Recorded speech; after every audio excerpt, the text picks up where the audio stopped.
Dzimwe nguva vanhu vanoti manyemwe nemunyama hazviwanzosiyana, asi zvizhinji zvacho ukazvitarisisa unotadza kunyatsonzwisisa kuti zvinenge zvichimbofamba sei zvinhu zvinenge zvichiitika. Yamakateerera kudai so ndiyo nyaya version yacho yatinokupai nhau nezvinhu zvakasiyana siyana zvinenge zvichiitika munyika yekwedu. Nhasi ndiri kuona nyaya yemaresults akabuda ekuGlenville South, asi pane nyaya hombe yanetsa panapa kwava madhuku vari kucelebrata mavotes avakawana.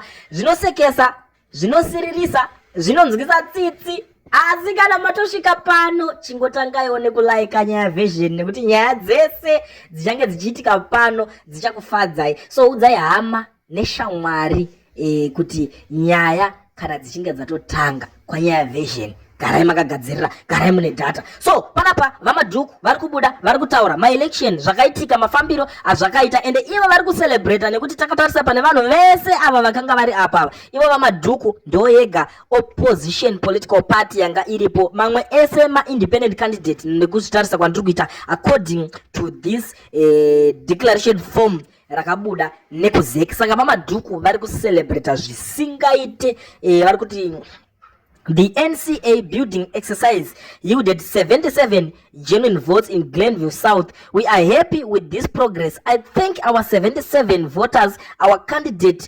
Perpetua Mukanda, and our campaign team. We now have a solid structure in Glenville. We are inspired to continue building. Zvinotivhundutsa semhuri yeZimbabwe kuti ndiani anoenda kunovhotera vamadhuku. Unongochiti political party, handisati ndakambonzwa kuti kuna MP akahwinawo kuti apinde kuti ari kunomirira vamadhuku, nekuti ndakatarisa panapa maresults akanga aripo, pane munhu independent candidate akanga atona akawanda. I think ndiye akanga ari kutarisirwa kuti pamwe zvichida ndiye akabva neku Citizen Coalition for Change yaimbova yaadvocate Nelson Chamisa, uyo anova munhu ane 993 votes. Mumwewo ane 234, tobva tatarisa mumwe ane 681, tobva tazoona mumwe ane 77 votes. Vanhu vese ivava vatakatarisa mavotes avari kutambisa nekusabatana nekudivhaidhana nekuita sei kwavanenge vachiita mavotes iwayo, ndinoona kunge zvakakosha kuti kana vachida kubudirira kuti vange vachiita zvavari kuita zvemapolitical party izvi vakwanise kumbobatana vaite chinhu chimwe chete, opposition party imwe chete inoita kuti ikwanise kudonhedzera bato reZANU-PF basi, nekuti ZANU-PF inouya iri yega asi yakasimba.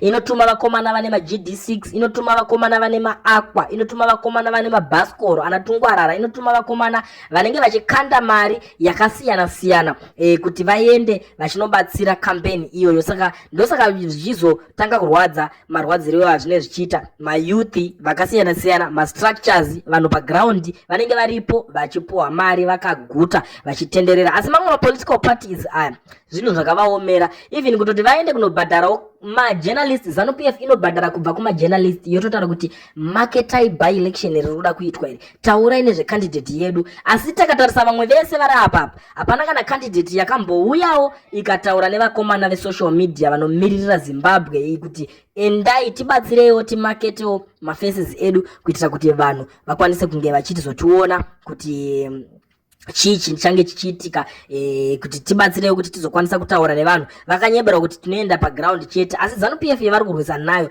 inoenda kwese, ende vanhu ava chimwe chavava kutemba ndechekuti vakadyiwa vobva vati ZANU-PF yatibirira. Ndo imwe zvinhu zvavakangotemba kutaura. Asi takatarisawo vanhu vacho havasi kuzokwanisa kukambenda zvinoita ZANU-PF kuti inopa vanhu mari pasocial media, inopa vanhu mari paground, inopa vanhu mari kumaraini, inopa vanhu mari kwese kwese kwakasiyana siyana kumativi mana enyika kunenge kuchingoitwa zvinenge zvichiitwa ikoko. Saka ndo pari kutinetsa ipapapo kuti chinombova chii ichocho chakadaro chinenge chichimbonyatsoitika kuti zvinhu zvizosvika pakudaro. Saka ndo pari kutinetsawo hama dzadiwa kuti nyaya iyoyi hamene kuti muchaitorose. Asi ndiri kuona vakawanda vari kuzokomenda vachipindura pane nyaya yava Love More Madhuku vari kutaura kuti Zimbabweans don't want change at all. We are too playful. We should have defended that seat by voting for the other opposition that availed itself for the election. Dambudziko riripo nderekuti vacho vakaenda kuparliament vari kutadza kana kumiririra macitizens avo, ndo dambudziko hombe riripo. Vakazoenda vakatanga kumirana naChabangu, vakazoenda vakatanga kuti Chamisa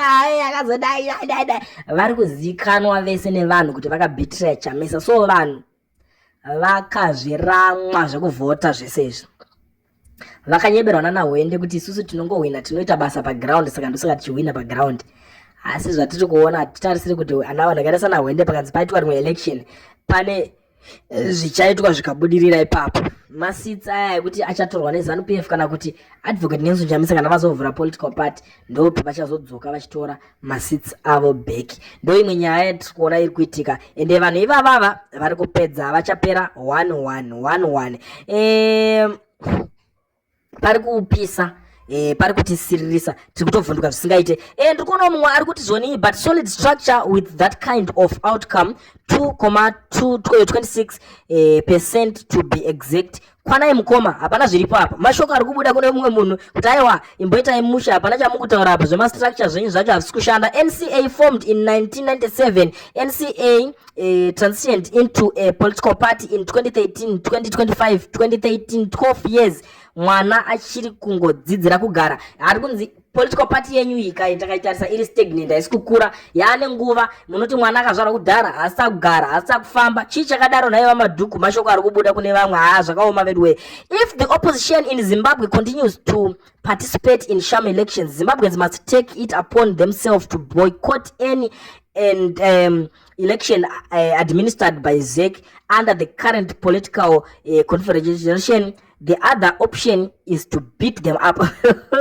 Pakaipa uchange wakutonzi uda kuita election ripo ubatwa orowa. Asi nyaya imwe inoitika ZANU PF inongozviitira maelection ega because iri kunokanda mamwe macandidates yakatozvimiririra efeki zvako kungoti iwe uchienda unogadzira iyo unokwigwidzana iwe uchingonovhota zvimavhoti zvako zvenhema inenge ichingozviitira ZANU PF against ZANU PF yobva yawina ma-automatic win iwayo. Ndo zvimwe zvinhu zvatiri kuona futi zvichange zvichinetsa panapa. Mumwe ari kuti zvoni when is Congress prof chipati ichi front chete remind me of mota dzisina engine dzipushwa dzichienda papump in 2008 dzonokamwa and fuel yodirwa pablack market. Alright, zvakaipa hanzi ndikundifungisa but zvaitika 2008 vanhu vaipusha zvimota. Handinoziva pane malaini aya vanhu vaipusha zvimota zvakafa zvisingatoshande zvonosvika zvonodirwa full tank, vanhu vozoenda zvavo pablack market vakunotengesa petrol, voidrena zvavo petrol yavo votongorova maskillful. Hanzi ndo zviri kuitika pane chipolitical party ichochi. Hanzi chiri kutifungidza zvinhu izvozvo zvaitika. Pakaipa hama dzadiwa. Are you saying pane mamwe mavotes asiri genuine here muzvinafundo makarohwa? Saka korokotedzai vakahwina first then mozotaura zvevanhu venyu kuti tihwine, kuti hamuna godo, kuti timboona kuti hamuna godo. Aya pakaipa vedu we. Ainoza vakomana musadaro wamadhuku. Ava madhuku vari kuoneswa moto. You cling to scraps and call it strength. 77 votes and a victory and shit. They are warning. Glenview South rejected you. Dressing failure as a growth only exposes how far you have drifted from relevance. Chibato chechinherera. Pakaipa vedu we. Komana katambotirai kuzviona ava madhuku ma1 zvimwe zvachoka chingomedza ipride. Mombomira zveteam Pollard zvezvo yakavedu we. Momboenda kunana Chamisa zveku kana kuti mongoitawo zveku lecture ikoko muchikora because takatarisa nyaya iyi hazisi kupera. Maprofesa aya ari kuoneswa moto. Chinenge chingoripo English ipapo nebhutsi yakacheneruka ipapo. Zvakaoma hama dzadiwa. Ndabva ndasvika pakunyara nezvinhu zvandiri kuona zviri kutaurika panapa.